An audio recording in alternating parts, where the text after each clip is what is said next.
Peak demand is a term used in energy demand management, describing a period in which electrical power is expected to be provided for a sustained period at a significantly higher than average supply level. Consider the following. Twice a day, hundreds of thousands of us do exactly the same thing. In the mornings we have a shower, turn on the kettle, make some toast, use the stove to prepare breakfast, and probably start the automatic washing machine before starting out for the day.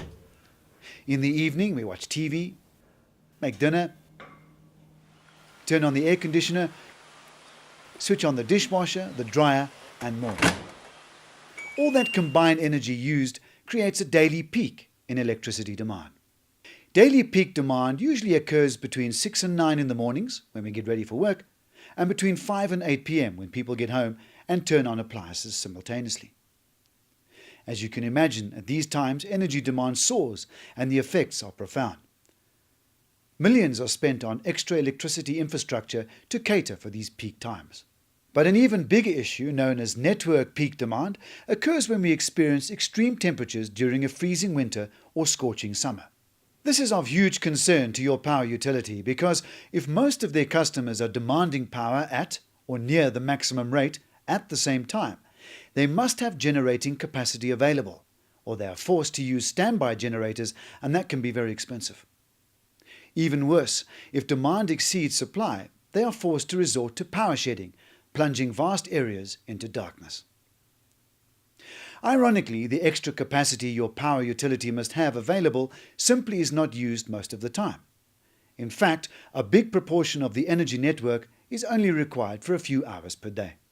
Complicating this is the fact that electricity is exceptionally difficult and expensive to store, and in most cases, impractical. The peak must be anticipated and the power generated and supplied in extremely variable quantities before the peak actually occurs.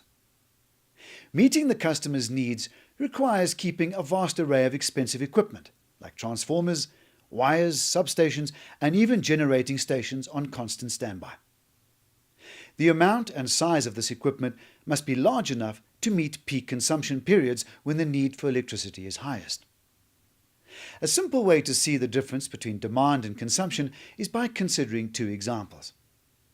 A 100-watt light bulb burning for 10 hours consumes 1,000 watt-hours, or 1 kilowatt-hour. The entire time it's on, it requires or demands 100 watts, or 0.1 of a kilowatt from that utility. That means the utility must have that 0.1 kilowatt ready whenever the customer turns the lamp on. Similarly, 10 100-watt light bulbs burning for 1 hour also consume 1,000 watt-hours or 1 kilowatt-hour. It now requires or demands 1,000 watts or 1 kilowatt. Note that in both examples the consumption is 1 kilowatt-hour. However, look how differently the second situation impacts the utility from a demand perspective.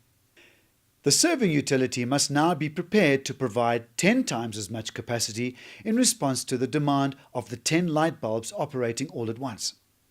If both these customers are billed for their consumption only, both will get the same bill for 1 kilowatt-hour of energy. This is why utilities frequently charge commercial and industrial customers for both demand and consumption, because it is demand and not usage that taxes the power grid more.